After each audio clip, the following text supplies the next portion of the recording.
Victoire d'Ajoie donc sur le score de 5-0 dans ce match numéro 2 de la finale de Swiss League. Félicitations à l'équipe de Garichan. Jérôme Bonnet, on est ensemble pour analyser ce match. Cette équipe d'Ajoie qui s'est pleinement relancée. C'est une victoire, mais c'est une victoire pleine. Ah oui, c'est une victoire pleine et j'imagine que peu de monde s'attendait à un score aussi fleuve qu'on a vu ce soir. Tant mieux pour eux, ils ont repris confiance et ça s'est vu sur cette glace. Ça s'est vu sur la glace dès les premières minutes de jeu. On va revenir notamment avec une séquence particulièrement forte de ce match pour compter véritablement les péripéties de ce deuxième duel entre Cloton et Ajoie. C'est ce double sacrifice d'Eigenman en défense. On est sur les premières secondes du match. Cloton joue en supériorité numérique et ça c'est un double jeu d'Eigenman qui va faire la différence. Et ça, c'est des choses qui font toute la différence en play-off. Au niveau tactique, on les a vus toute la saison, on sait exactement ce qui se passe. Là, ça se joue avec le cœur, une finale, et ils l'ont démontré ce soir.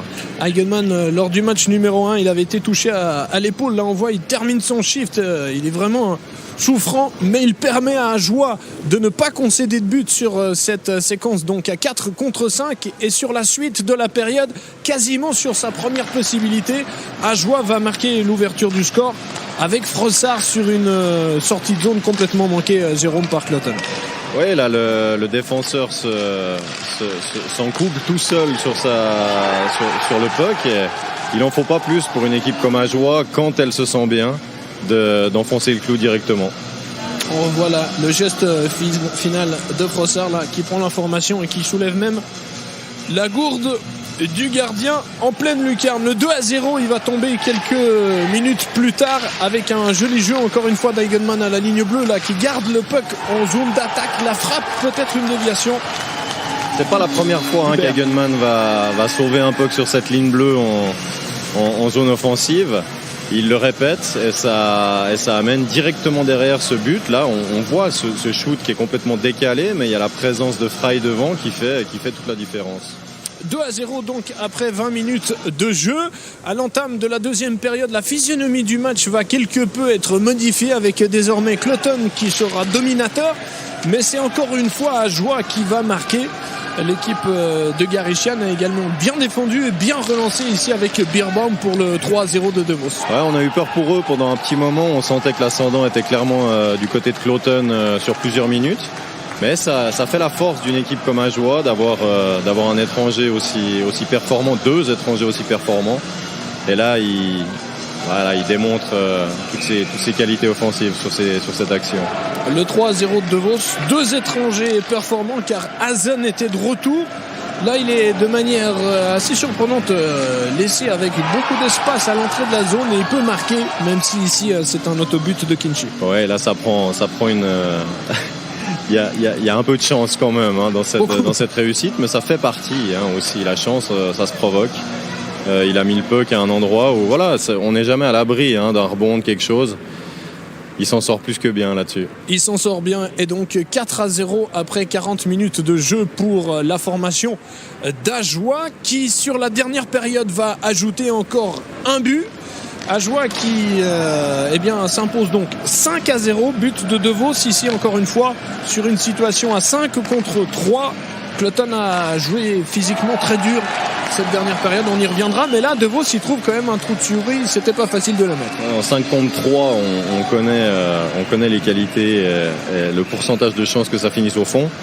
Là il s'en va d'un shoot millimétré qui passe et ça fait 5-0. 5-0, c'est donc le score final de ce match, mais on va encore revenir avec quelques séquences car sur les dernières minutes, le jeu a clairement été durci par Cloton avec deux charges. La première ici sur Pouilly de Simek, on était juste à côté, Jérôme, on nous voit presque à l'image là, on a bien vu qu'il a visé la tête. Ah oui, là c'était 100% sur la tête, 5 minutes, c'est complètement mérité. Et la deuxième aussi, finalement, nous on avait un angle un petit peu moins ouvert pour voir ce qui s'est passé, mais il attaque directement la tête avec le coude et la main au visage, et ça fait aucun doute, ça doit être 5 minutes. Ajoie a pu répondre, mais on sent que Cloton clairement joue cette carte-là, à savoir ils sont tout à fait conscients d'avoir une profondeur de banc supérieure. Ils ont également une distribution du temps de jeu qui est plus équilibrée au sein de leurs joueurs. Là, dans la perspective d'une série qui pourrait durer, on a profité de cette fin de match du côté des Aviateurs pour tenter de marquer... les esprits et marquer les corps des Ajolos. Oui, ça fait partie. Hein. Moi, je suis aussi pour du jeu physique de toute manière. Là, c'était un petit peu le rôle de Cloton sur ces 10 dernières minutes, mais ils ont exagéré, ils sont allés trop loin et ils se sont fait punir en conséquence aussi. D'autant plus que le jeu de puissance d'Ajoie, encore une fois, ce soir, il a pleinement fonctionné. Ouais, là, ils en sont à une moyenne de plus de 27%, je crois, depuis le début des playoffs. Donc, c'est gigantesque et c'est un atout qui va leur être précieux jusqu'au bout. Un partout donc dans cette finale de Swiss League. Ajoie a bien relancé cette finale. Hein. On n'aurait pas forcément pensé à un tel scénario ce soir. Non, on ne pensait pas. Personne ne s'attendait à avoir un score pareil. Mais tant mieux, ça relance les débats et affaire à suivre. Et puis également une grosse performance du gardien d'Ajoie, Tim Wolf, qui avait réalisé un match moyen, dira-t-on, sur la première finale. Et puis là, un blanchissage pour lui, c'est magnifique. Ouais, il a été en demi-teinte sur le premier match à Cloton. Et bon, moi, je me faisais pas plus de sang d'encre que ça par rapport à Wolf, le connaissant, et en connaissant aussi son professionnalisme et sa préparation.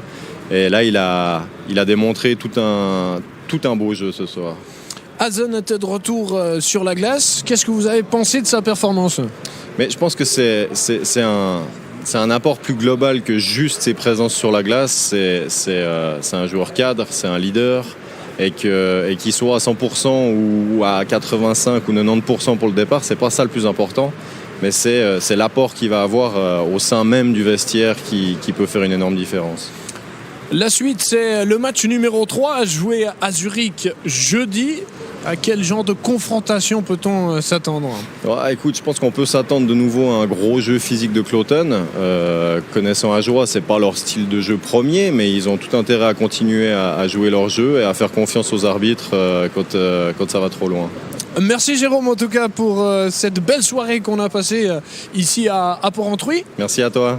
Et à tout bientôt donc sur MySports. Merci à vous d'avoir été avec nous, fidèles au poste. Les rendez-vous demain, c'est la suite de la National League avec un nouveau match, des nouveaux matchs, les quarts de finale qui se poursuivent avec notamment le Lausanne Hockey Club qui va tenter d'éviter l'élimination. Et puis Genève et Fribourg, plein de belles choses donc à voir demain sur votre chaîne de sport favorite. Et puis la suite de la Swiss League à partir de jeudi. Merci à toute l'équipe technique qui était en déplacement ici à Port-Entruy et à très bientôt.